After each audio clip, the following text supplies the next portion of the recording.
Hello दोस्तों, स्वागत है हमारे YouTube channel certain study material में। और देखिए यहाँ पर हम बात करेंगे पॉलीटेक्निक थर्ड सेमेस्टर के सब्जेक्ट। यहाँ पर देखिए जो है वर्कशॉप टेक्नोलॉजी, ठीक है, इसे WT भी कहते हैं।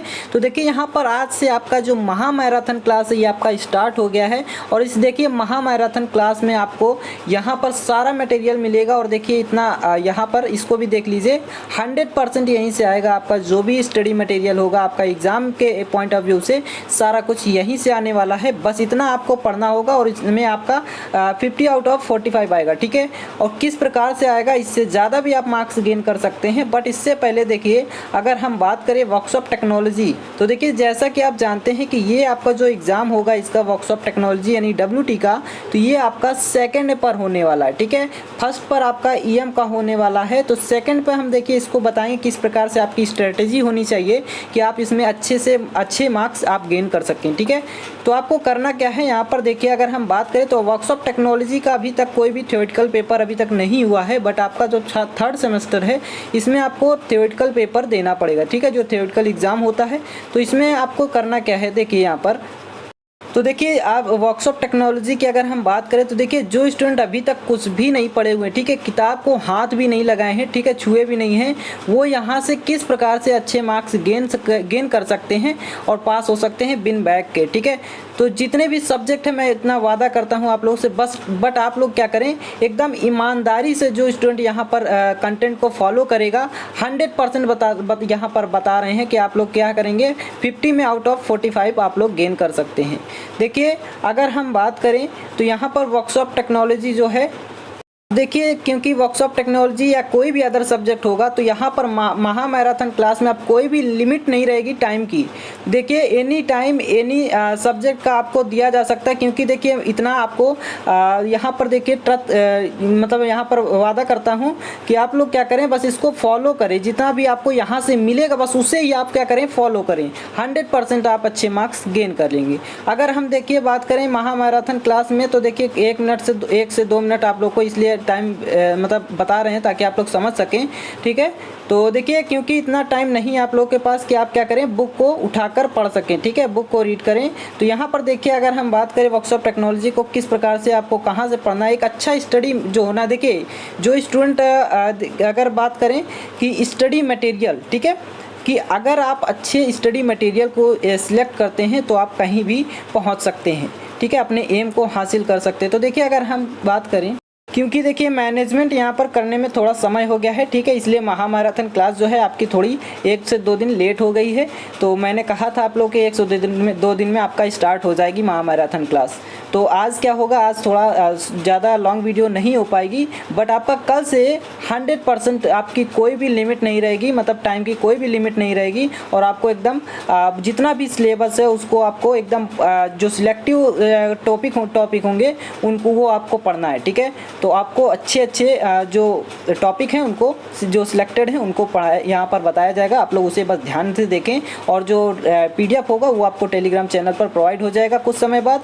तो आप लोग वहाँ पर भी ज्वाइन हो जाए, जो स्टूडेंट नए हैं नहीं ज्वाइन है वो वहाँ पर जाकर ज्वाइन कर लें। जो इसका लिंक होगा वो डिस्क्रिप्शन बॉक्स में आपको प्रोवाइड कर दिया जाएगा।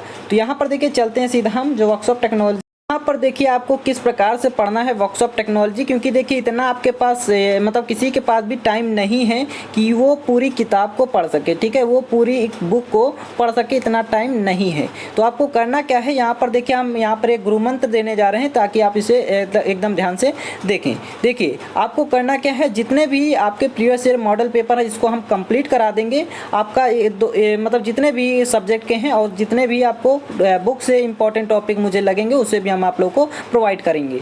यहाँ पर देखिए अगर हम बात करें प्रीवियस ईयर क्वेश्चन पेपर जो है आपका मॉडल पेपर, तो इसको बस आप वर्कशॉप टेक्नोलॉजी की हम सिर्फ बात कर रहे हैं, ओनली और ओनली फॉर वर्कशॉप टेक्नोलॉजी, ठीक है। WT की हम बात कर रहे हैं। आप लोग WT में क्या करें कि प्रीवियस ईयर देखिए अभी तक इसका कोई भी एग्जाम नहीं होता था, हम पहले ही बता चुके हैं। तो आपको करना क्या है, बस यहाँ पर WT अगर आपको अच्छे मार्क्स गेन करना है तो आप प्रीवियस ईयर मॉडल पेपर इतना देखिए, पेपर के बाद भी आप लोग याद करेंगे कि हमने क्या कहा था कि वर्कशॉप टेक्नोलॉजी को आपको प्रीवियस ईयर मॉडल पेपर पढ़ना है, ठीक है। और आपको बुक ज़्यादा ध्यान नहीं देना है, आपको टाइम जो है वो आपका टाइम कम है, ठीक है, इसलिए। तो यहाँ पर देखिए अगर हम बात करें तो आज जो होगा, क्योंकि देखिए एक स्टूडेंट अगर मतलब पढ़ने वाला होगा तो उसको सिर्फ स्टडी मटेरियल की ज़रूरत पड़ती है, बाकी कोई भी कन्वेंस की ज़रूरत नहीं पड़ती है। तो यहाँ पर देखिए हम बात करेंगे आज जो है पॉलीटेक्निक, देखिए यहाँ पर डिप्लोमा सॉल्व पेपर है यहाँ पर वर्कशॉप टेक्नोलॉजी का, और यहाँ पर देखिए वर्कशॉप टेक्नोलॉजी ये 2020-21 का मॉडल पेपर है। क्योंकि देखिए जो स्टूडेंट अभी भी नहीं कुछ छुए हुए हैं उनको हमने बता दिया है कि आप यहाँ से पढ़ें और अच्छे मार्क्स आप गेन कर सकते हैं। क्योंकि देखिए कुछ स्टूडेंट जॉब कर रहे होते हैं तो उनको टाइम नहीं मिल पाता पढ़ने का। तो यहाँ पर देखिए आप इतने जो 12 से 13 दिन आपका पास बचा हुआ है उसमें भी आप सब कुछ कवर कर सकते हैं। यहाँ पर देखिए अगर हम बात करें, फर्स्ट क्वेश्चन है वेल्डिंग प्रक्रमों का वर्गीकरण कीजिए, क्लासिफिकेशन ऑफ वेल्डिंग प्रोसेस, निम्न में अंतर भी आपको डिफरेंस भी बताना है। यहाँ पर देखिए आपको करना क्या है, गैस वेल्डिंग एवं जो इलेक्ट्रिक आर्क वेल्डिंग है इसमें डिफरेंस देखना है। उसके बाद देखिए यहाँ पर जो आपका दक्षिणावर्त वेल्डिंग और वामावर्त वेल्डिंग है इसमें आपको डिफरेंशिएट क्रिएट करना है। तो सबसे पहले हम बात करते हैं वेल्डिंग मेथड। तो वेल्डिंग मेथड अगर हम देखिए बात करें वेल्डिंग प्रक्रमों का वर्गीकरण, तो यहाँ पर वेल्डिंग प्रक्रमों का जो वर्गीकरण है ये देखिए विधियाँ जो हैं मेथड्स, एक हीट का यूज करके वेल्डिंग किया जाता है और एक विदाउट हीटिंग के भी वेल्डिंग किया जाता है। अब हमने बताया था with pressure and without pressure भी वेल्डिंग की जाती है, तो वही यहाँ पर मीन्स है। उसके बाद देखिए अगर हम बात करें, देखिए क्योंकि कोई भी मेटल को हीट करके जो वेल्ड किया जाता है वो हीट के द्वारा, उसका मतलब ये है कि हीट का यूज़ कर रहे हैं, और जहाँ पर उसका यूज नहीं करते हैं वो बिना ऊष्मा के है, हीट के। यानी अब इसको अगर हम बात करें कि जो हीट के द्वारा है, ठीक है, हीट का उपयोग करके ये 2 टाइप्स में डिवाइड होता है। फर्स्ट है संलग्न वेल्डिंग, ठीक है, और सेकंड जो है वो है फोर्ज वेल्डिंग। इसमें कोई भी मतलब प्रेशर की आवश्यकता नहीं पड़ती है, ठीक है। यहाँ पर देखिए मतलब यहाँ पर देखिए प्रेशर के यहाँ पर यूज होगा, बट यहाँ पर आपका पूरक धातु जो फिलर मटेरियल होता है इसका प्रयोग करते हैं किसमें, संलग्न वेल्डिंग में। और इसमें फोर्ज वेल्डिंग में क्या होता है, जो दाब लगाकर मतलब प्रेशर को लगाते हुए बिना पूरक धातु, विदाउट जो फिलर मटेरियल, हम यहाँ पर फिलर मटेरियल का यूज़ नहीं करेंगे तब भी यहाँ पर हम वेल्ड कर सकते हैं किसी भी मेटल को, वर्क पीस को। अगर हम बात करें विदाउट हीटिंग के कौन कौन सी वेल्डिंग होती है, तो ठंडा वेल्डिंग और पराश्रव्य वेल्डिंग, ठीक है, पराश्रव्य याद रखना यहाँ पर। उसके बाद अगर हम बात करें देखिए, तो यहाँ पर देखिए ये भी 2 टाइप्स में डिवाइड होती हैं। जो संलग्न वेल्डिंग है ये इसका जो सोर्स है वो है उष्मा सोर्स, ठीक है, यानी हीट सोर्स, हीट सोर्स। अब यहाँ पर देखिए इसकी बात करें तो ये भी डिवाइड होता है हीट सोर्स में, इसका भी एक सोर्स है हीट सोर्स। ये जो हीट सोर्स है संलग्न वेल्डिंग का ये 3 पार्ट्स में डिवाइड होता है, electric arc, gas and chemical reaction, ठीक है। और ये भी 3 पार्ट में डिवाइड होता है। देखिए यहाँ पर 3 पार्ट में कौन कौन से, तो देखिए लोहार की आग और जल गैस और विद्युत धारा यानी इलेक्ट्रिक करंट। और इसी का अगर हम बात करें एग्जाम्पल की, तो जैसे हो गया आपका लोहार की आग में मतलब क्या हो गया, जैसे लोहार फोर्ज वेल्डन, और जल गैस का मतलब एग्जाम्पल क्या हो जाएगा, जल गैस वेल्डन, और विद्युत धारा का मतलब जो एग्जाम्पल होगा वो आपको रेजिस्टेंस वेल्डिंग इसका एग्जाम्पल हो जाएगा। अगर हम बात करें देखिए यहाँ पर देखिए जो आपका गैस वेल्डिंग है, तो गैस वेल्डिंग में कौन कौन से आता है, तो ये आपका गैस वेल्डिंग जैसे ऑक्सीएसिटिलीन वेल्डिंग हो गया, ये आपका गैस वेल्डिंग होता है, ठीक है। अब देखिए जो केमिकल रिएक्शन है ये आपका 2 टाइप्स में डिवाइड होता है, एक थर्मिट वेल्डिंग जो कि दाब लगा कर करते हैं, और एक होता है थर्मिट वेल्डिंग जो कि दाब नहीं लगाते हैं, जिसमें तब वेल्ड करते हैं, वो होता है विदाउट प्रेशर, और ये क्या है विथ प्रेशर। और यहाँ पर देखिए थर्मिट वेल्डिंग का यूज करते हैं रेलवे में, ठीक है, जो रेलवे लाइन को ज्वाइन करना होता है, वेल्ड करना होता है, वहाँ पर थर्मिट वेल्डिंग का यूज करते हैं। अब हम बात करें अगर, तो थर्मिट वेल्डिंग देखिए यहाँ पर सिर्फ देखिए जितना हम बता रहे हैं बस उसे आप लिख देंगे एग्जाम में, आपको सभी जितने भी मार्क्स का होगा वो आपको मिल जाएगा। अब देखिए अगर हम बात करें तो ये देखिए जो आपका ऑक्सीएसिटिलीन वेल्डन है ये आपका 2 टाइप में डिवाइड होता है, एक होता है लो प्रेशर वेल्डिंग, एक होता है देखिए सॉरी ये हाई प्रेशर वेल्डिंग और ये लो प्रेशर वेल्डिंग, ठीक है। अब देखिए यहाँ पर जो लो प्रेशर वेल्डिंग है मतलब जब दाब कम लगाकर वेल्डिंग किया जाता है, और जो हाई प्रेशर है दाब ज़्यादा लगाकर यहाँ पर किया जाता है। अगर हम यही बात करें यहाँ पर देखिए तो जो लो प्रेशर वेल्डिंग है ये 5 पार्ट्स में आपका डिवाइड होता है। एक होता है पॉइंट वेल्डिंग, एक जब पॉइंट कोई भी जब वेल्ड करते हैं तो एक पॉइंट का शेप ले लेता है तो वो होता है पॉइंट वेल्डिंग।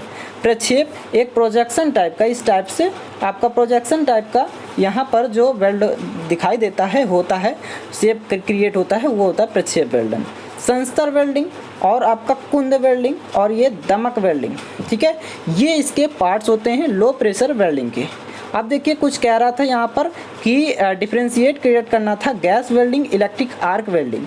तो आपको सबसे पहले तो आप जानते ही हैं गैस वेल्डिंग, आप तो मैक्सिमम देखे होंगे, ठीक है, और जानते भी हैं कि जो गैस वेल्डिंग है और जो इलेक्ट्रिक आर्क वेल्डिंग है, इलेक्ट्रिक आर्क वेल्डिंग ये कहाँ पर यूज़ करते हैं, जो आप लोग वर्कशॉप में करते हैं, ठीक है, जो आप लोग वर्कशॉप में वेल्डिंग करते हैं वो कौन सी वेल्डिंग होती है, कमेंट बॉक्स में आप लोग कमेंट करके बताइएगा, ठीक है। तो वो होती है इलेक्ट्रिक आर्क वेल्डिंग। अब हम बात करेंगे गैस वेल्डिंग, और देखिए ये तो आपका एक यहीं से आपका क्रिएट हो गया एक डिफरेंस, और इसमें सिलेंडर की आवश्यकता क्या होती है, नहीं होती है, ठीक है। जो इलेक्ट्रिक आर्क जो हम लोग यूज़ करते हैं, ठीक है, जो वर्कशॉप में, वो इसमें क्या होती है, सिलेंडर जो होता है उसकी आवश्यकता नहीं होती है, और उसका जो टेम्परेचर होता है, जो आर्क क्रिएट होता है उसका जो टेम्परेचर होता है वो होता है 6600 डिग्री सेंटीग्रेड, ठीक है।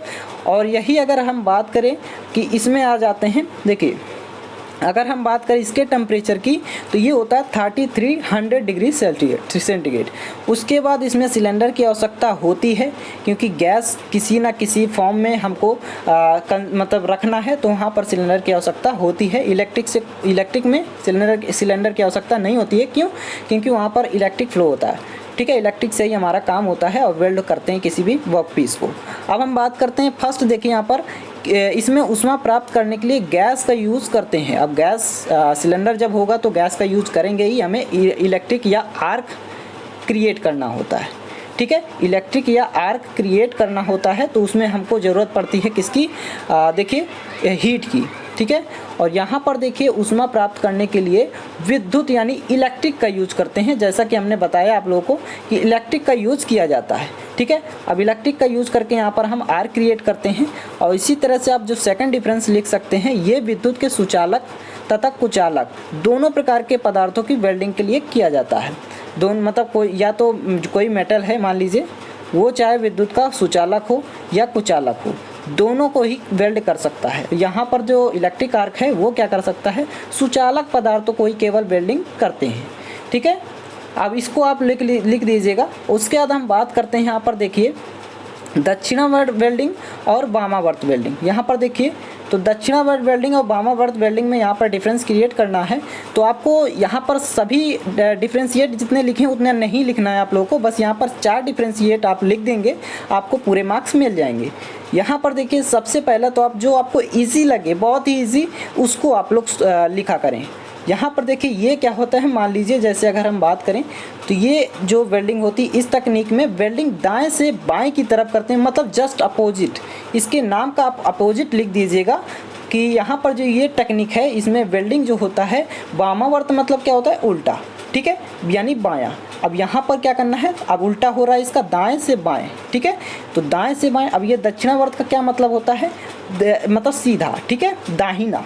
और देखिए दाहिना यानी उल्टा कर दीजिए बायां, तो बाएं से दाएं इस टेक्निक को यूज करते हैं। फिलर रॉड जो होता है ये वेल्ड लाइन से 30 से 40 डिग्री कोण पर टिल्ड रहती है, ठीक है।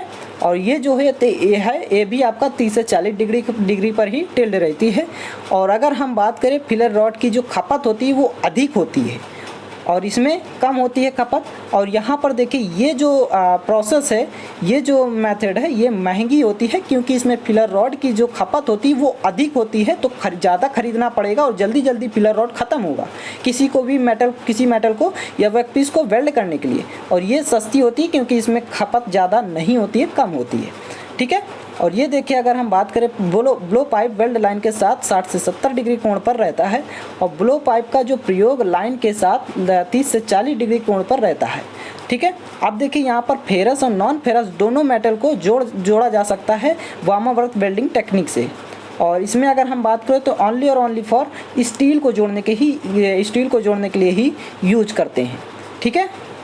इतना आप लोग समझ गए होंगे, क्योंकि देखिए बुक में आपका 100% आपको दिया रहता है, ठीक है। तो बुक में आपको 100% दिया रहता है, तो आपको करना क्या है, 100% में से कुछ ऐसे भी रिसोनेंस होते हैं, मतलब आपको जो बेकार का मटेरियल होता है, ठीक है, तो उसे आपको नहीं देखना है यहाँ पर, इसलिए आपको यहाँ पर देखिए, और इसीलिए क्या होता है, हिंट देना बहुत ही ज़रूरी होता है, तो आप लोग इससे समझ सकेंगे।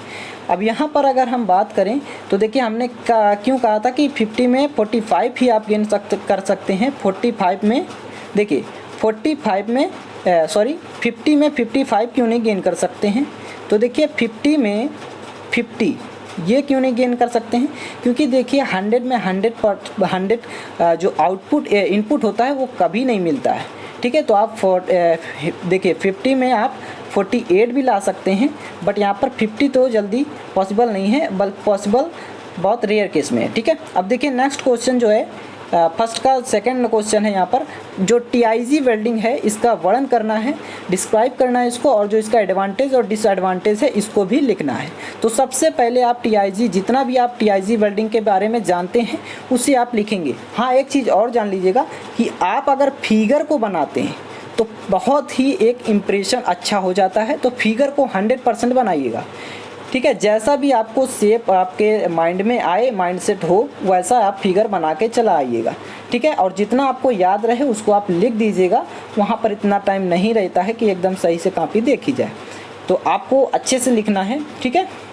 तो देखिए अगर हम बात करें TIG वेल्डिंग, ठीक है, TIG वेल्डिंग की अगर हम बात करें, TIG वेल्डिंग तो इसे बोलते हैं टंगस्टन, इसे टिक वेल्डिंग भी कहते हैं, ठीक है, टंगस्टन इनर्ट गैस वेल्डिंग। और देखिए इसे दूसरे नाम से भी जाना जाता है, जिसे बोलते हैं GMAW, यानी गैस, देखिए सॉरी यहाँ पर देखिए GTAW बोलते, क्या बोलते हैं, GTAW, यानी गैस टंगस्टन आर्क वेल्डिंग।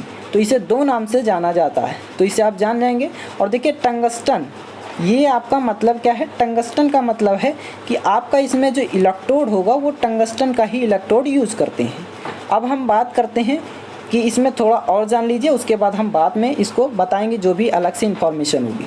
तो देखिए इस प्रक्रम, देखिए यह जो प्रक्रम है, यह प्रक्रम कार्बन आर्क वेल्डिंग प्रक्रम का ही आधुनिक रूप है।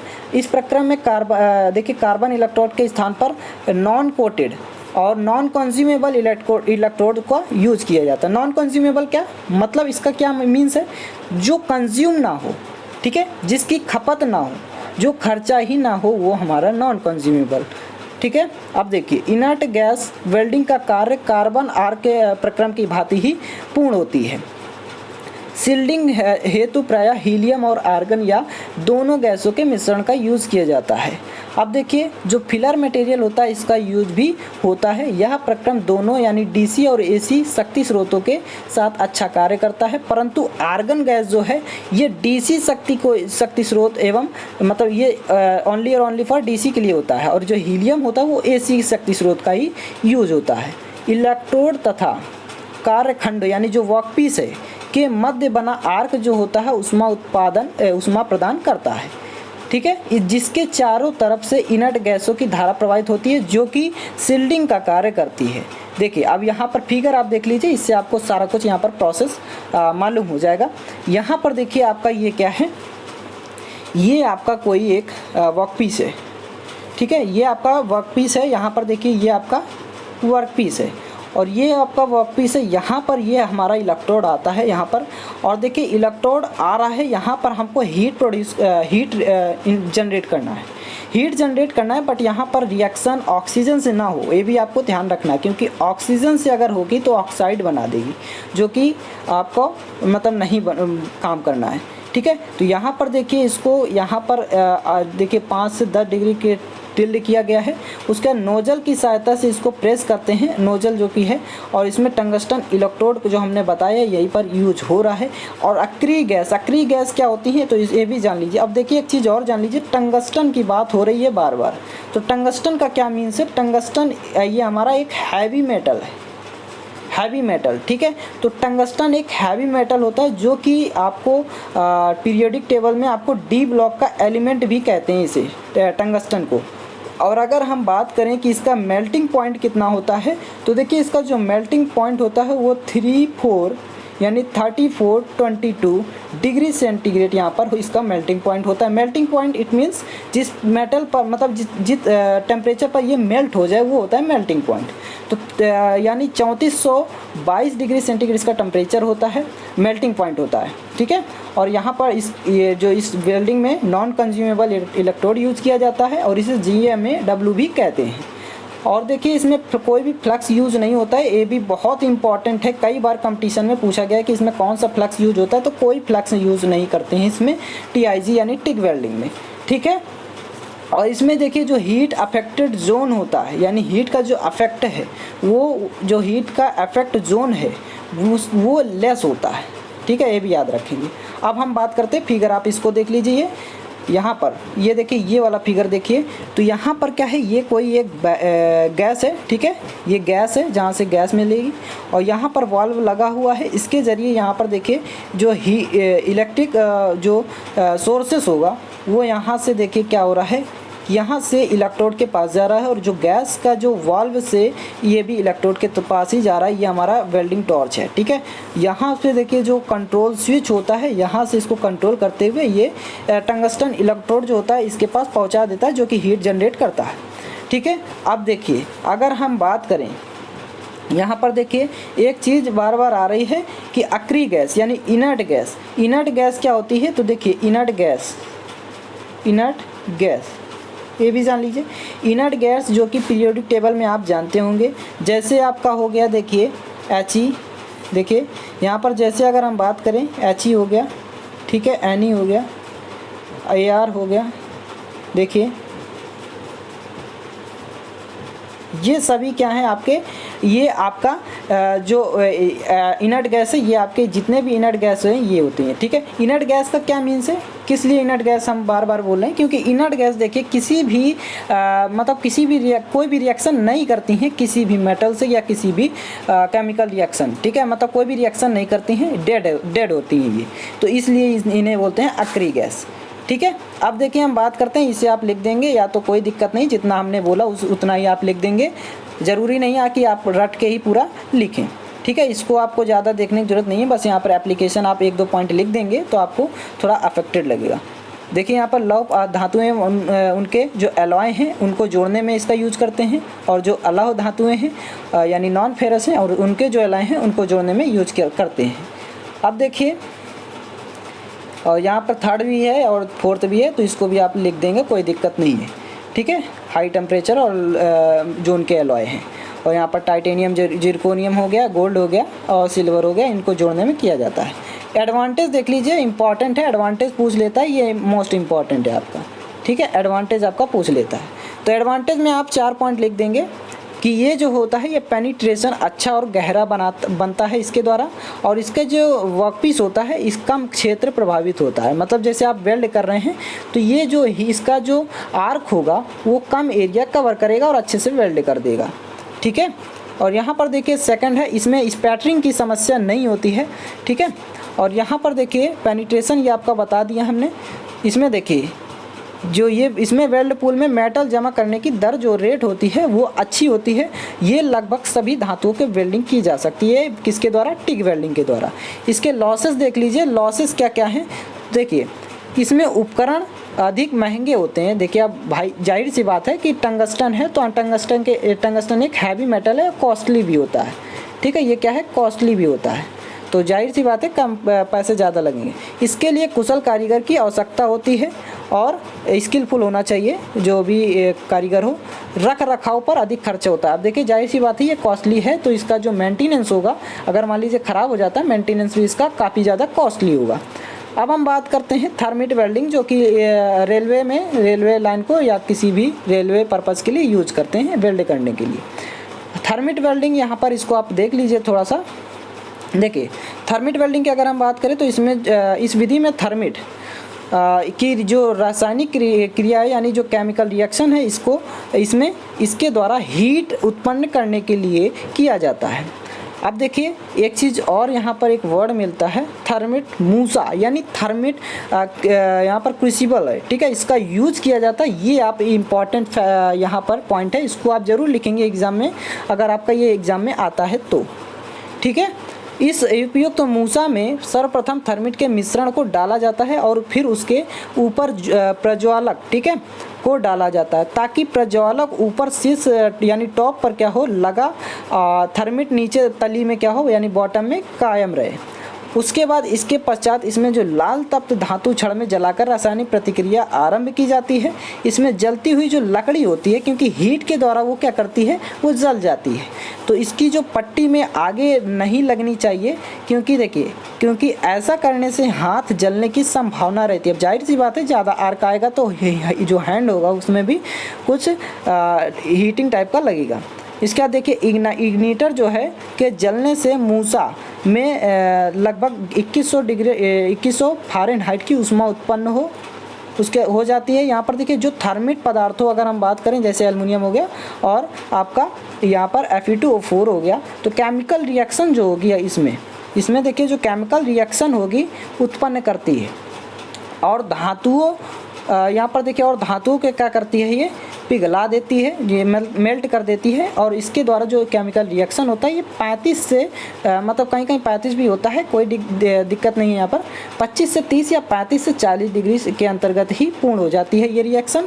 और थर्मिट के देखिए अगर हम बात करें इसके जो मिक्सचर होता है इसमें एल्युमिनियम आयरन ऑक्साइड और ऑक्सीजन से क्रिया करके ये एल्यूमिना ऑक्साइड बना देती है, जो मेल्ट होकर क्या करता है लिक्विड फॉर्म से उसके जो टॉप पर तैरता है। मतलब जैसे अगर हम बात करें कोई भी जैसे इम्प्योरिटीज़ है, मान लीजिए कोई भी इम्प्योरिटीज़ है, ठीक है, कोई भी इम्प्योरिटीज़ है मान लीजिए, तो उस इम्प्योरिटीज़ को अगर हम जैसे मान लीजिए रॉ मेटल है, तो रॉ मेटल को जब हम क्या करेंगे उसको एकदम हीट कर देंगे, मेल्ट कर देंगे, तो क्या होगा उसके ऊपर जैसे मान लीजिए लिक्विड फॉर्म में हम कन्वर्ट करते हैं, लिक्विड फॉर्म में कन्वर्ट करने के बाद ऊपर की सतह जैसे मान लीजिए पानी है, तो पानी में क्या होगा जो गंदगी होगी वो आपका जैसे जो हल्की चीज़ें वो ऊपर की सरफेस पर तैरने लगती हैं और जो गाढ़ा या हैवी होता है वो तली पर आकर चिपक या बैठ जाता है।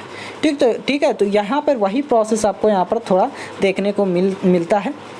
उसके बाद देखिए जो स्लैग होगा तो धातुमल होगा, इसकी तरह कार्य करता है। थर्मिट की जो केमिकल रिएक्शन होती है इसमें 5000 फ़ारेनहाइट की जो हीट होती है शेष आयरन पिघल कर यहाँ पर लिक्विड फॉर्म में परिवर्तित हो जाता है। देखिए हमने बताया जो मूसा की तली में कायम रहता है और जो लौह धातु होते हैं उनके फ्रैक्चर्स या अथवा जो धातुखंड होते हैं पीस होते हैं उसको परस्पर वेल्ड करने के लिए तैयार मोल्ड में क्या करते हैं, यहाँ पर देखिए मोल्ड होगा, ठीक है, मोल्ड में क्या करते हैं डाल दिया जाता है। अब यहाँ पर इसकी उपयोगिता को देख लीजिए, उपयोगिता लिख देंगे तो ज़्यादा बेटर रहेगा, बट यहाँ पर कोई दिक्कत नहीं, अगर आप नहीं भी लिखते हैं तो भी।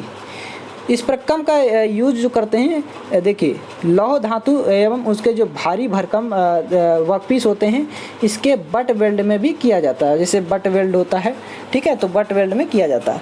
और इसके जो डिफेक्ट्स हैं वो क्या है, थर्मिट वेल्डिंग का मुख्य दोष पोरोसिटी होता है, पोरोसिटी, ठीक है, छिद्रता, ये भी याद रखेंगे, छिद्रता, ठीक है।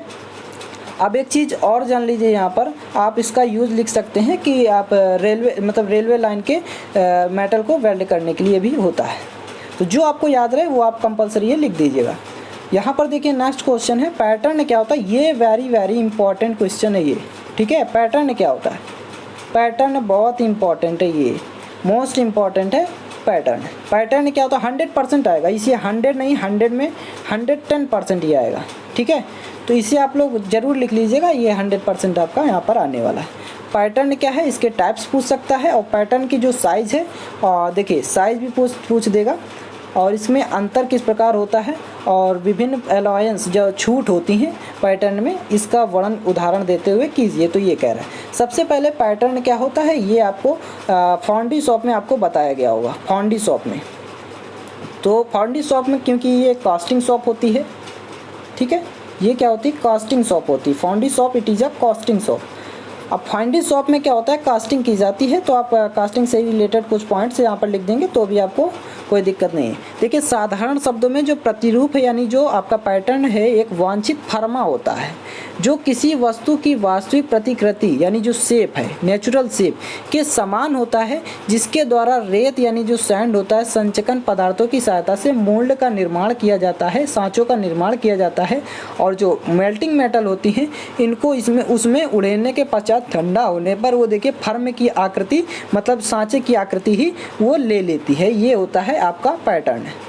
ठीक है, अब देखिए अब हम बात करेंगे कि पैटर्न की साइज़ एवं कास्टिंग की साइज़ में अंतर क्या होता है। तो पैटर्न की साइज़ इसमें देखिए अगर हम बात करें तो कास्टिंग के साइज़ से अधिक रखा जाता है। ठीक है, जो पैटर्न का साइज़ होता है वो कास्टिंग के साइज़ से अधिक रखा जाता है, यानी पैटर्न का जो साइज़ है उसको ज़्यादा रखना होता है। पैटर्न का जो साइज़ है उसको ज़्यादा रखना होता है कास्टिंग की साइज़ से। समझ गए आप लोग, कास्टिंग की साइज़ से, यानी इस प्रकार से इसको डिनोट कर सकते हैं, क्योंकि उत्पन्न कास्टिंग पर फिनिशिंग आदि क्रियाओं को किया जाता है। क्योंकि अब देखिए अलाउंस भी इसी का मतलब है, अलाउंस भी इसी में आ जाता है कि जब मान लीजिए कोई भी चीज़ करना है तो अलाउंस देना पड़ता है, कुछ छूट देनी पड़ती है। तो इसी प्रकार से ये भी कहा जा रहा है कि इसका साइज जो है पैटर्न का ये ज़्यादा रखते हैं। अब हम बात करते हैं अलाउंस की। अलाउंस आपका बहुत इंपॉर्टेंट है, जैसे श्रिंकेज अलाउंस हो गया, रैपिंग हो गया, टैपर हो गया, ड्राफ्ट अलाउंस हो गया, ये सभी क्या हैं, डिस्टॉर्शन हो गया। ये अलाउंस आपका इम्पॉर्टेंट है, आपको इसमें लिखना पड़ेगा। तो देखिए अलाउंस में अगर हम बात करें तो पैटर्न अलाउंस प्रतिरूपों का संकुचन यानी श्रिंकेज, मशीनन विकृति आदि दोषों से बचाने हेतु प्रायः ढलज मापों को अपेक्षाकृत कुछ बड़ा बनाया जाता है। इस प्रकार के माप को ही पैटर्न कहते हैं। ठीक है, पैटर्न अलाउंस कहते हैं। यह निम्न हैं, जैसे आपका श्रिंकेज अलाउंस हो गया, इसमें क्या होता है, सिकुड़ता। श्रिंकेज का मतलब सिकुड़ना, बस इतना आप याद रखें, बाकी आप डिफिनीशन क्रिएट कर सकते हैं। पिघली धातु को सांचे में उड़ेलने के पश्चात वह एवं देखिए वह ठंडा होने पर ठोस रूप ले लेती है।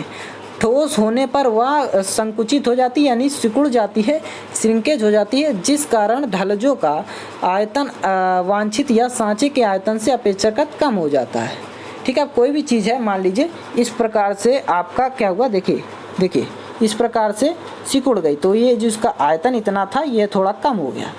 ठीक है, यहाँ पर देखिए इस प्रकार जो डिफेक्ट्स हैं इसको बचाने हेतु जो सांचों का माप है उसी अनुपात में कुछ बड़ा रखा जाता है एवं प्रतिरूप भी बड़ा बनाए जाते हैं। इस प्रकार प्रतिरूपों में छूट प्रदान की जाती है, इसे बोलते हैं श्रिंकेज अलाउंस। फिगर आप यहाँ पर देख लीजिए, श्रिंकेज अलाउंस का इतना मान लीजिए कोई आपका क्या है, यहाँ पर पॉट है या कुछ भी है। ठीक है, तो जब ये ठंडा होगा, सॉलिड फॉर्म में जब कन्वर्ट होगा तो ये क्या हो जाएगा, यहाँ पर इसका जो देखिए इस प्रकार से हमने बताया था, तो ये आपका थोड़ा टिल्ड हो गया, सिकुड़ गया, श्रिंकेज हो गया। तो ये जब श्रिंकेज होगा तो यहाँ पर इसका जो देखिए इतना आयतन था वो इतना ही बचा, तो यहाँ पर इसको बोलते हैं श्रिंकेज अलाउंस। नेक्स्ट है टेपर और draft allowance. Taper and draft allowance क्या होता है, प्रतिरूपों के बाहाँ ऊर्ध्वाधर तल प्रायः नीचे की तरफ व देखिए अंत ऊर्ध्वाधर तल ऊपर की तरफ शंकुआकार, देखिए यहाँ पर सुंडाकार यानी टेपर, ठीक है, आकृति में बनाए जाते हैं, जिससे कि ठोस ढलज को निकालते समय उसे बिना क्षति पहुंचाते सरलतापूर्वक निकाला जा सके। मतलब अगर जब उसका जो कुछ ना कुछ गैपिंग होगी, अलाउंस होगा, तभी तो निकाल पाएंगे, वरना वो क्या होगा, अलाउंस नहीं रखेंगे तो वो टूट भी सकता है, कुछ डिफेक्ट्स आ सकते हैं। इस प्रकार की दी गई छूट जो होती हैं उनको बोलते हैं टेपर अलाउंस। आंतरिक पृष्ठों पर यह अलाउंस जो होता है ये बाह्य पृष्ठों की अपेक्षा अधिक रखी जाती है। देखिए बाह्य पृष्ठों पर 10 mm अलाउंस से लेकर 25 mm अलाउंस तक मीटर तक इसको देते हैं, और अंतर पृष्ठ के लिए अगर हम बात करें तो 40 mm प्रति मीटर तक की छूट प्रदान की जाती है। फिगर आप इसे देख लीजिए।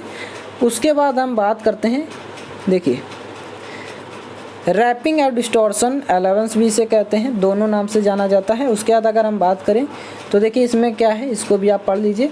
इरेगुलर शेप जो होता है ये हमारा अलाउंस में आता है, अर्थात इस प्रकार की जो अलाउंस होती है इसमें उनमें प्रदान की जाती हैं जिसमें सभी भागों में संकुचन एक समान नहीं होता। मतलब मान लीजिए इधर श्रिंकेज हो रहा है, ठीक है, इस प्रकार से सिकुड़ रहा है, तो इधर आपका सेम ऐसे ही रहेगा, इस प्रकार से, मतलब एक ही साइड हो तो वो हमारा होता है डिस्टॉर्शन। ठीक है, यहाँ पर देखिए जिनके सभी भागों में एक समान नहीं होता, ठंडा हो जाने पर ढलजों के विभिन्न भागों के बीच जो थर्मल स्ट्रेस होता है, थर्मल स्ट्रेस का क्या मीन्स है कि जब मान लीजिए दोनों जो मेटल है मान लीजिए जकड़े हुए हैं और यहाँ से जब क्या कर रहा है जकड़े हुए हैं, तो यहाँ पर जब फोर्स मतलब खींचेगा तो वो क्या होगा, कुछ ना कुछ स्ट्रेस डेवलप होगी उसके तापांतर के कारण, उसके टेम्परेचर अलग अलग टेम्परेचर पर जब हम उसको फोर्स देंगे तो वहाँ पर उस तापांतर के कारण क्या होगा, थर्मल स्ट्रेस जनरेट होती है। उसके बाद देखिए यहाँ पर देखिए अगर हम बात करें, देखिए जिस कारण उन भागों पर क्या होता है कुछ विकृति आ जाती है, इस दोषों के निवारण हेतु प्रतिरूपों को विपरीत दिशा में समानुपात यहाँ पर देखिए विकृत कर दिया जाता है। अब इसे आप देख लीजिएगा रैपिंग। उसके बाद देखिए इसमें बस इतना याद रखेंगे कि जो नेगेटिविटी होती है ये हमारी इस एलेवेंस में आती है, जैसे आप थपथपाना कहते हैं। मशीनिंग जो एलेवेंस होता है ये आप देख लीजिएगा, इम्पॉर्टेंट है, आप 2 से 3 एलेवेंस लिख देंगे तो भी कोई दिक्कत की बात नहीं है। सेकंड क्वेश्चन जो आता है वो है कि आपको यहाँ पर टिप्पणी लिखनी है कि कोर प्रिंट क्या होता है और कोर सामग्री क्या होता है, कोप और ड्रैग पैटर्न क्या होता है, ये भी यहाँ पर हम बात करते हैं। तो देखिए कोर प्रिंट और कोर सामग्री क्या होती है इसको सबसे पहले जानते हैं। तो देखिए कास्टिंग में जब विभिन्न आकार एवं आकृति के छिद्रों जिसे पोरोसिटी, ठीक है, झिर्रियों का निर्माण करना होता है तो उन्हें बनाने के लिए देखिए बनाने हेतु विभिन्न प्रकार के कोरों का यूज करते हैं। यहाँ पर देखिए इन्हें मोल्डों में रखने हेतु उचित जगह का प्रावधान किया जाता है। इस अतिरिक्त जगह की व्यवस्था करने हेतु मोल्ड में पैटर्न में उसी तरह के प्रक्षेपण किए जाते हैं जिस प्रक्षेपण को कोर प्रिंट कहा जाता है। बस इतना याद रखेंगे, ठीक है।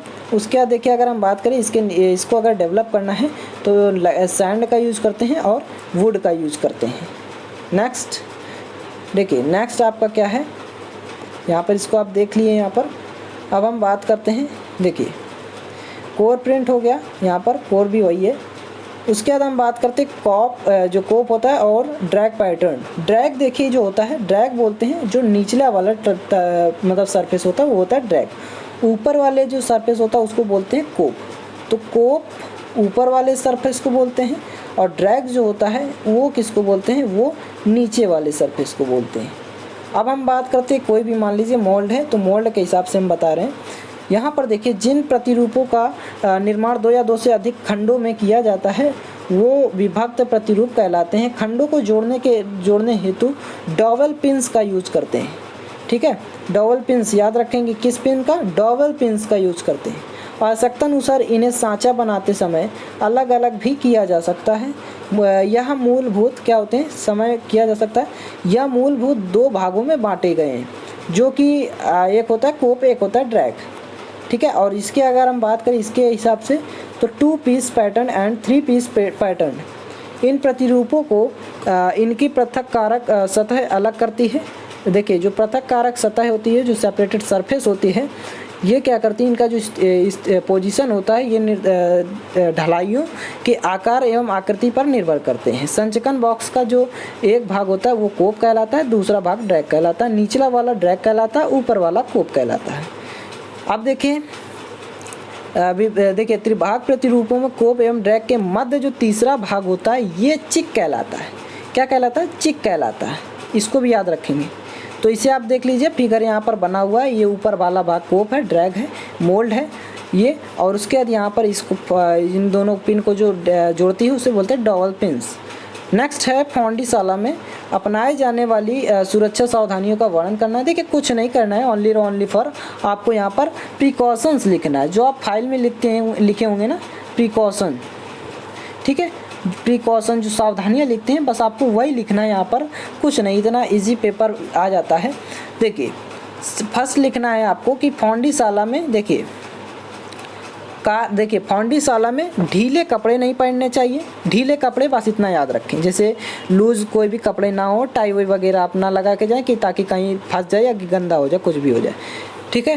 कार्य करते समय कलाई घड़ी मतलब घड़ी वड़ी ना पहने हो, अंगूठी ना पहने हो और कड़ा ये इत्यादि ना पहने हो। पदार्थ को मोल्ड में उड़ेलेंगे जब तो उसमें उस समय चश्मे एवं फेस शील्ड का यूज करना कंपलसरी होता है। गर्म वस्तुओं को चिमटे एवं सणासे यानी टोंग से पकड़ना चाहिए, होल्ड करना चाहिए। नेक्स्ट है वस्तुओं, देखिए प्रयोग के बाद भट्ठी यानी जो फर्नेस होती है उसमें आप घर्षक आदि को बंद कर देना चाहिए। उसके बाद देखिए नेक्स्ट एंड लास्ट है, कोई भी दुर्घटना की संभावना होने पर वर्कशॉप इंचार्ज को सूचित करना चाहिए। ये नहीं कि आप ही लगे वहाँ पर, ठीक है, पहले उनको बताइए क्योंकि आपसे ज़्यादा उनको वहाँ पर नॉलेज है, उनका एक्सपीरियंस है, तो वो आप कुछ ना कुछ करेंगे। नेक्स्ट देखिए फाउंडीशाला में पहनने योग्य ड्रेस। अगर हम ड्रेस की बात करें तो यहाँ पर बस इतना ही आप लिख देंगे जितना ऊपर लिखा हुआ था, इसको आप नहीं लिखेंगे, कोई दिक्कत नहीं है। फाउंडीशाला में देखिए एक मिनट देखिए यहाँ पर, हाँ ठीक है, इसको भी आपको लिखना पड़ेगा क्योंकि क्वेश्चन में ये दिया हुआ कंपलसरी है। तो फाउंडीशाला में पहनने योग्य जो ड्रेस होती है इस प्रकार की होनी चाहिए कि जो हीट एक्सटेंसर हो, हीट रेजिस्टेंस हो, जो हीट को क्या करे, एब्जॉर्ब ना करे, हीट को अपोजिशन करे, वो हमारा कहलाता है क्या, वो हमारा उष्मा प्रतिरोधी होता है, ठीक है। कपड़े से बनी है तथा कपड़े ढीले ढाले ना हो। नेक्स्ट क्वेश्चन है थर्ड, तो कह रहा है एक क्रैंक की ढलाई के लिए मोल्ड तैयार करने के पदों का वर्णन कीजिए, अपनाए जाने वाली सावधानियां भी बताइए। अब हम देखिए बात करते हैं तो क्या क्या सावधानियां हैं, पहले इसको देख लीजिए। यहाँ पर देखिए सावधानियां क्या क्या हैं जो क्रैंक की ढलाई करने के लिए अगर हम बात करें तो फर्स्ट है, सबसे पहले क्रैंक के साइज के अनुसार विभिन्न भागों में पैटर्न तैयार करे जाते हैं, डेवलप करते हैं। पैटर्न तैयार करने के बाद मोल्ड बनाने के लिए मिट्टी का यूज़ करते हैं, ठीक है। अब जिसमें निम्न पदों को भी लिया जाता है, जैसे अगर हम बात करें तो मिट्टी के गुणों की जो जांच करना, मतलब मिट्टी एक अच्छी मिट्टी होनी चाहिए जिससे हमारा काम हो सके। मिट्टी में आवश्यक गुण उत्पन्न करने के लिए उसमें अतिरिक्त मटेरियल मिलाना चाहिए और इसके बाद मिट्टी को छानना और उसके गांठों आदि समाप्त करना। मतलब देखिए अब कोई भी आप कास्टिंग कर रहे हैं तो उसके लिए मिट्टी को एकदम महीन करना होता है, ठीक है। क्या करना होता है, एकदम महीन करना होता है उसको, पीस कर किसी भी ईंटे से, किसी भी मेटल से, ठीक है। तो उसको छानना भी ज़रूरी है ताकि एकदम भुरभुरी मिट्टी हो जाए, ठीक है, तब ताकि आपको यूजेबल हो वो मिट्टी को गूंथना आदि, जैसे आप पानी मिलाकर उसको गूंथते हैं, ठीक है। मिट्टी तैयार करने के बाद पैटर्न की सहायता से मोल्ड को तैयार करते हैं। अब इतना आप समझ गए होंगे, इतना तो किए होंगे आप वर्कशॉप में भी, तो आप याद आए तो आप पेपर में इसको भी लिख दीजिएगा। क्रैंक की ढलाई में अपनाई जाने वाली जो सावधानियाँ हैं उसको देख लीजिए। तो यहाँ पर फर्स्ट जो प्रिकॉशंस है वहाँ पर, यहाँ पर देखिए आँखों की सुरक्षा के लिए चश्मा यूज करना चाहिए। और देखिए जो मिट्टी होगी वो एकदम नमी या शुष्क नहीं होनी चाहिए। देखिए मिट्टी में गांठें नहीं होनी चाहिए ताकि कोई भी काम करने में प्रॉब्लम आए। अब नेक्स्ट देखिए मिट्टी में जो कूड़ा करकट भी नहीं होना चाहिए कि मोल्डिंग में प्रॉब्लम आए। पैटर्न की विमाएँ जो हैं वो सही होनी चाहिए, मतलब जो डायमेंशन है उनकी स्ट्रेट होनी चाहिए, सही होनी चाहिए, टिल्ड नहीं होनी चाहिए, ठीक है। उसका शेप कोई भी अनडायरेक्शन ना हो। कोर प्रिंट आदि सही से व्यवस्थित होनी चाहिए। अब देखिए नेक्स्ट है, देखिए लौह धातु को पिघलाने के लिए क्यूपोला फर्नेस जो है इसको कार्य समझाइए। मतलब क्यूपोला फर्नेस क्या होता है, ये आपका जो क्यूपोला फर्नेस है ना, देखिए जो क्यूपोला फर्नेस है, क्यूपोला जो फर्नेस है ये आपका ईएम में और आपका वर्कशॉप में दोनों में इम्पॉर्टेंट है क्यूपोला फर्नेस। तो ये आपका किसी ना किसी में पूछा भी जा सकता है, ठीक है। इसको यहाँ पर देख लीजिए, इसको अभी हम आप लोग को बता देंगे, नेक्स्ट पर दिखा देंगे, ठीक है, क्योंकि ये कई बार पूछा गया है इसलिए इसको हम बता देंगे। नेक्स्ट देखिए जो है कह रहा है कि टिप्पणी लिखना है ग्रेड प्रणाली के जो एलिमेंट हैं वो, और यहाँ पर सेंट्रीफ्यूगल कास्टिंग जो होती है वो, अब केंद्रीय जो कास्टिंग है ढलाई है वो, तो इसको भी आप लोग को नेक्स्ट लेक्चर में आप लोग को बता देंगे, ठीक है। यहाँ पर देखिए कास्टिंग में अगर हम बात करें, फोर्थ क्वेश्चन है कास्टिंग में दोषों की जांच आप कैसे करेंगे। मतलब डिफेक्ट जो, जैसे मान लीजिए कोई भी आपने कास्टिंग की है, कास्टिंग ढलाई की है, तो उसमें क्या क्या डिफेक्ट्स किस प्रकार से आप चेकआउट करेंगे यहाँ पर डिफेक्ट्स को। तो देखिए रेडियोग्राफी एवं अल्ट्रासोनिक जो आप टेस्टिंग करते हैं कास्टिंग के दौरान, उसको भी समझाना है यहाँ पर, तो ये इम्पॉर्टेंट है। टेस्टिंग आपका ईएम में भी पूछ लेता है, लास्ट चैप्टर है टेस्टिंग वाला, तो उसमें भी आप जाकर देख सकते हैं। तो रेडियोग्राफी टेस्टिंग वहाँ पे भी आप लोग को मिल जाएगा। देखिए कास्टिंग के दोषों को ज्ञात करना है। तो देखिए कास्टिंग के दोषों को ज्ञात करने के लिए अभंजनात्मक, ठीक है, अभंजनात्मक परीक्षण किए जाते हैं। जैसे अगर हम बात करें तो रेडियोग्राफी हो गया, अलग अलग तरीके किए जाते हैं, रेडियोग्राफी, अल्ट्रासोनिक निरीक्षण इत्यादि। अब इन्हीं दोनों को हमको डिस्क्राइब करना है। तो देखिए इनको डिस्क्राइब सिर्फ करना है ओनली। तो देखिए रेडियोग्राफी जो निरीक्षण होता है, टेस्टिंग होती है, वो क्या होती है। तो देखिए इस परीक्षण का मूल सिद्धांत यह है कि जो एक्स रे होती हैं और जो गामा रे होती हैं वो प्रकाश अवरोधी पदार्थों में से भी पार होने की क्षमता होती है। मतलब ये जो देखिए जो गामा किरणें हैं, जो एक्स किरणें हैं, इनकी जो भेदन क्षमता होती है वो काफ़ी ज़्यादा एफिशिएंसी की होती है, ठीक है, पार करने की होती है। और ये देखिए जो इन किरणों की जो वेवलेंथ होती है, तरंगदैर्घ्य होती है, ये क्या होती है, कम होती है, क्योंकि ये जब ज़्यादा होंगी तो ये इनकी वेवलेंथ कम होगी। इन किरणों की जो उत्पत्ति है एक्सरे ट्यूबों या कोबाल्ट 60 जैसे रेडियोधर्मी पदार्थों द्वारा होती है। यह किरणें आंतरिक दोषों युक्त कम सघन माध्यमों द्वारा अवशोषित हो जाती हैं, किंतु यह किरणें फोटोग्राफिक फिल्मों पर साफ दिखाई पड़ती हैं।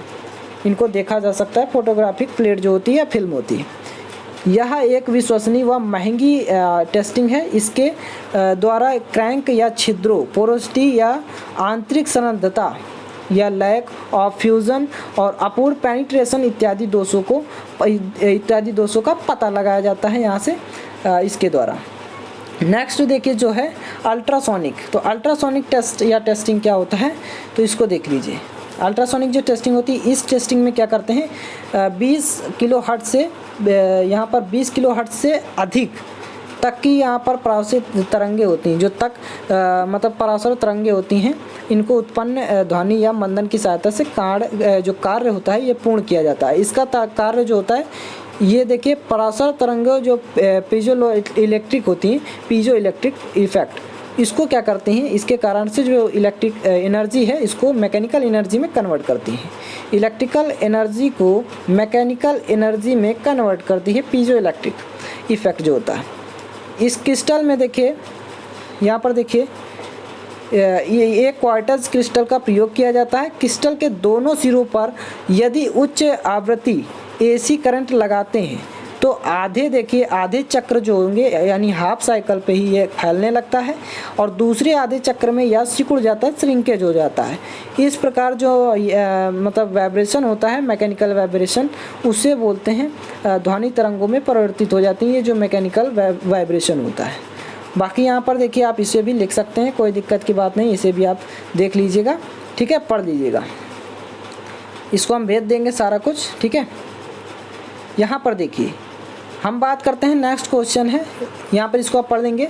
नेक्स्ट क्वेश्चन है 4 नंबर क्वेश्चन है प्रेस डाई से। ये इंपॉर्टेंट क्वेश्चन है, ये इंपॉर्टेंट क्वेश्चन है। प्रेस डाई से आप क्या समझते हैं, सीयरिंग डाई की बनावट एवं कार्य समझाइए। प्रेस डाई सबसे पहले क्या होती है, इसको डिस्क्राइब करना है। तो देखिए प्रेस डाई की जो डाइयाँ होती हैं वो एकल क्रिया या बहुक्रिया के लिए यूज होती हैं। मतलब आप एक ऑपरेशन भी कर सकते हैं और 2 ऑपरेशन भी इसमें कर सकते हैं। और देखिए एकल क्रिया वाली डाइयों का अभिकल्पन जो होता है ये बहुत ही आसान होता है, यानी इसकी बनावट, अभिकल्पन का क्या मतलब, जो इसकी डिज़ाइनिंग होती है, क्या जो इसकी डिज़ाइनिंग होती है वो इजी होती है। और देखिए उसके बाद अगर हम बात करें, ये रैम के एक स्ट्रोक में अपने कार्यों को संपादित करती है, यानी एक स्ट्रोक में ही क्या करती है, वो अपने कार्यों को कंप्लीट कर लेती है। उसके बाद बहुक्रिया वाली जो डाइयाँ होती है, ये रैम के एक स्ट्रोक में बहुत सारी या एक से अधिक क्रियाएँ संपादित करते हैं। सीयरिंग डाई क्या होती है, इनकी बनावट देख लीजिए। सीयरिंग डाई जो होती है, ये देखिए यहाँ पर सीयरिंग डाई है, आपको इसको देख लेना है, सीयरिंग डाई। और यहाँ पर ये जो है, ये कोई हमारी सीट मेटल लगाई मतलब है, यहाँ पर कोई पंच किया गया मेटल है, पंच करते हैं जब, ठीक है, तो कुछ अलाउंस भी देते हैं पंच करने में, इतना ये भी आप याद रखेंगे। इसका कार्य कहाँ पर होता है, तो इसका देखिए वर्क की अगर हम बात करें तो सीयरिंग डाई और पंच का यूज जो होता है वो किसी भी वर्कपीस की कास्टिंग करते समय वर्कपीस के एक भाग को आधार प्रदान यानी बेस प्रदान करने के लिए, ठीक है, बेस के लिए यूज करते हैं सीयरिंग डाई का। देखिए नेक्स्ट क्वेश्चन है पाइप उत्पादन विधि का वर्णन करना है, मतलब पाइप को डेवलप किस मेथड से किस तरह से कर सकते हैं उसको यहाँ पर बताना है। तो देखिए पाइप अगर हम बात करें पाइप की, तो यहाँ पर इसको देखिए, पर देखिए इसको पढ़ लीजिए पूरा। देखिए यह विधि जो होती है वो फॉरवर्ड बहिर्वर्धन एक प्रकार का है, और जिसमें ये जो मैंड्रिल होता है इसका यूज करके उत्पाद में छिद्र यानी होल करने के लिए करते हैं। क्या करने के लिए? होल करने के लिए। ये याद रखेंगे कि कोई भी पाइप उत्पादन जो मेथड है, बहिर्वर्धन जो मेथड होता है इसमें, उसका यूज़ किस में करते हैं? होल करने में। ठीक है। उसके बाद देखिए सबसे पहले विलेट तथा डाई के देखिए विलेट क्या होता है? जब किसी भी मेटल्स को किसी प्रोसेस के थ्रू जब गुजारते हैं तो होता है विलेट। डाई के बीच में मैंड्रिल एक निश्चित दूरी तक प्रवेश कराया जाता है। देखिए प्रवेश करना हमने बताया ना, जब गुजारा जाता है, जिस कारण से देखिए जैसे आप एक्सट्रूजन प्रोसेस भी हमने बताया था, तो आपने अगर वीडियो में देखा होगा तो एक्सट्रूजन प्रोसेस के थ्रू ये भी आपको समझ में आ जाना चाहिए। एक्सट्रूजन जब हमने बताया था, ठीक है, जो अब एक्सट्रूजन हमने बताया था, तो आपको अगर एक्सट्रूजन पता है ये भी समझ में इजी वे में आ जाएगा। तो देखिए उसके बाद देखिए एक निश्चित दूरी तक प्रवेश कराया जाता है, जिस कारण जो डाई छिद्र होती है एवं मैंड्रिल के बीच में एक छल्लेदार अंतराल उत्पन्न हो जाता है। देखिए फिर जो प्लंजर द्वारा बिलेट पर दाब डाला जाता है, ढकेला जाता है, जिसके परिणाम स्वरूप धातु मैंड्रिल तथा डाई के खाली स्थान से होकर बाहर निकल जाती है, तथा बाहर वाली जो निष्कासित यानी एक्सट्रैक्टेड पाइप होती है वो बाहरी व्यास डाई छिद्र के व्यास के बराबर हो जाती है। आंतरिक व्यास जो मैंड्रिल होती है इसके व्यास के बराबर बन जाता है। इसका उपयोग जो होता है नालियों और पाइप आदि के उत्पादन में किया जाता है। अब हम बात करते हैं यहाँ पर, इसको देखिए, इसके द्वारा समझिए। कोई भी हमारी, मान लीजिए ये हमारी पाइप बहिर्वर्धन विधि की अगर हम बात करें तो यहाँ पर ये जो है ये हमारी डाई है, और यहाँ से हम किसी भी, ये हमारी कोई पाइप है, और देखिए ये इसको बोलते हैं मैंड्रिल। ठीक है, जहाँ से प्रोसेस होकर जाता है, और यहाँ से अगर देखिए इस प्रोसेस को अगर हम बात करें तो देखिए ये प्रोसेस जा रहा है अंदर। तो जब हम इसको किसी भी ऑपरेशन के थ्रू इसको हम जब गुजारेंगे, देखिए इधर मान लीजिए ऐसे हम करते हैं, तो जब गुजारते हैं तो उसका अगर हम बात करें तो डाया तो कम हो जाता है, एक्सट्रूजन प्रोसेस देखिए लाइक एज एक्सट्रूजन प्रोसेस, लेकिन उसकी जो लेंथ होती है वो इंक्रीज़ हो जाती है। डाया कम और जो लेंथ होगी वो इंक्रीज़ हो जाती है। यही एक्सट्रूजन प्रोसेस होता है, और यही हमारा, देखिए यहाँ पर भी इसको समझ सकते हैं। उसके बाद अगर हम बात करें, इसको आप देख लीजिएगा, फिगर आप बना लेंगे, बहुत इजी है। बिलेट देखिए, बिलेट भी आप देख लीजिए यहाँ पर। नेक्स्ट जो क्वेश्चन है, देखिए नेक्स्ट क्वेश्चन है प्लास्टिक का इंजेक्शन मोल्डिंग क्या है? इंजेक्शन मोल्डिंग मशीनों की सूची बनाइए तथा हैंड इंजेक्शन मशीन का वर्णन भी कीजिए। तो इंजेक्शन मोल्डिंग सबसे पहले क्या होता है ये हमको बताना है, जितना पूछे बस उतना ही आपको लिखना है। तो देखिए इंजेक्शन मोल्डिंग प्रक्रिया सामान्यतः थर्मोप्लास्टिक, ठीक है, थर्मोप्लास्टिक क्या होती है तो इसको भी अभी हम आप लोगों को बताएंगे।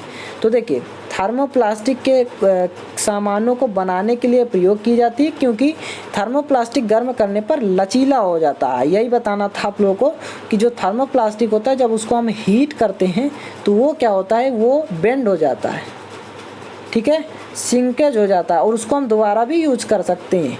ये भी आपको याद रखना है, क्योंकि जो चीज़ श्रिंकेज हो रही है उसको हम दोबारा भी यूज कर सकते हैं। जो थर्मो सेटिंग होता है उसका यूज हम दोबारा नहीं कर सकते हैं।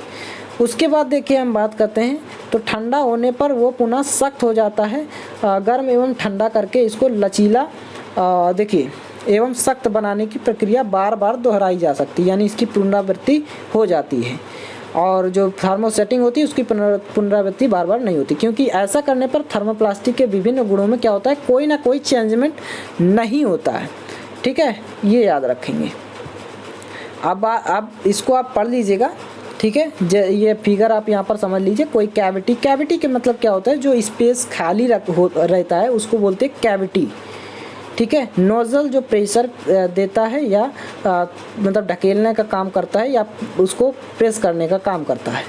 उसके बाद मोल्ड यहाँ पर आप जानते हैं, गाइड यहाँ पर देखिए, और हॉपर जो आपका एक कोप टाइप का होता है, कोप शेप का होता है। तो इसे आप पढ़ लीजिएगा। मोल्डिंग के प्रयोग के किए जाने वाले प्लास्टिक के दानों को एक हॉपर में भरते हैं, ये आपको सिर्फ यहीं से ही लिखना है। हॉपर में कुछ ना कुछ यहाँ पर देखिए आप समझ ही रहे हैं कि मोल्डिंग के जो यूज करने वाले जो प्लास्टिक होते हैं उनके दाने जो होते हैं यहाँ पर डालते हैं, ठीक है। तो इसे आप पढ़ लीजिएगा। उसके बाद आप लिख दीजिएगा, इसमें सिर्फ लिखना है। अगर आप इसको जान गए तो टेम्परेचर आप ज़रूर लिख दीजिएगा, ठीक है। 180 to 280 यहाँ पर देखिए इंजेक्शन ये आता है इंपॉर्टेंट। इंजेक्शन मोल्डिंग मशीन जो होती है वो कौन कौन सी होती, hydraulic injection machine, moulding machine, देखिए हाइड्रोलिक इंजेक्शन मोल्डिंग मशीन, और यहाँ पर होता है मैकेनिकल इंजेक्शन मोल्डिंग मशीन, ठीक है, इंजेक्शन मोल्डिंग मशीन। और यहाँ पर है इलेक्ट्रिक, इसे आप शॉर्ट फॉर्म में याद कर सकते हैं, वहाँ पर लिख सकते हैं लॉन्ग फॉर्म में, इलेक्ट्रिक इंजेक्शन मोल्डिंग मशीन। और हस्तचलित यानी हैंड कंट्रोल या कह सकते हैं इसे, ठीक है, इंजेक्शन मोल्डिंग मशीन, हैंड के द्वारा जो भी मोल्ड किए जाते हैं इंजेक्ट के थ्रू, वो होता है hand injection moulding machine. Hand injection जो इंजेक्शन मशीन होती है वो क्या होती है, इनको भी देख लीजिए।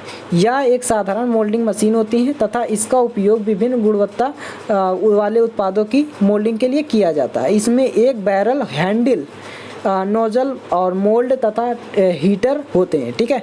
नेक्स्ट जो है वो 5 नंबर क्वेश्चन का जो सेकंड है उसको आप लोगों को बाद में नेक्स्ट में मिलेगा, ताकि क्योंकि ये इसका जो फ्रीक्वेंसी है ये बार बार पूछा गया है। नेक्स्ट है उच्च घनत्व जो पॉलीथीन होता है, यानी जो हाई डेंसिटी पॉलीथीन है ये, और जो पीवीसी यानी पॉलीवाइनिल क्लोराइड, इसके गुणों का यूज़ करना है और इसको डिस्क्राइब करना है। तो देखिए यहाँ पर इसके गुण की अगर हम बात करें, जो हाई डेंसिटी देखिए हाई डेंसिटी पॉलीथीन है, इसके बारे में अगर हम बात करें तो ये नम होती हैं, ठीक है, और इनका जो तापमान होता है वो लो होता है, और ये मैलिबल भी होती हैं, याद रखेंगे। और ये सस्ती होती हैं, मतलब सस्ता होता है जो हाई डेंसिटी पॉलीथीन होता है। इनकी जो केमिकल होती है, केमिकल जो रासायनिक होती है, रासायनिक प्रतिरोधी होता है ये, और लगभग इसे इस सभी प्रक्रमों के लिए यूज कर सकते हैं, ठीक है। नेक्स्ट है उच्च घनत्व, इसके यूज़ की अगर हम बात करें तो यूज़ इसका देखिए कहाँ पर करते हैं, तो जैसे शैम्पू बोतल होता है, जो शैम्पू बोतल जो होता है, खिलौने होते हैं, रसायन धारक होता है, पाइप होता है, दूध के जो जग होते हैं, रिसाइकलिंग बॉक्स जो होते हैं, रिसाइकिल बॉक्स, इसको बनाने में किया जाता है। पीवीसी के गुण की अगर हम बात करें तो ये एक अच्छा इंसुलेटर होता है, और इसके बात करें अगर हम, मौसम का प्रभाव बहुत कम पड़ता है इसमें, इंसुलेटर में, मतलब ये पीवीसी में। यह देखिए इसका पूरा क्या नाम होता है, पॉलीवाइनिल क्लोराइड, याद रखेंगे। इसकी जो झटके हैं तथा कंपन जो वाइब्रेशन है ये सहन करने की अच्छी क्षमता होती है, यानी कि ये सहन कर सकती हैं।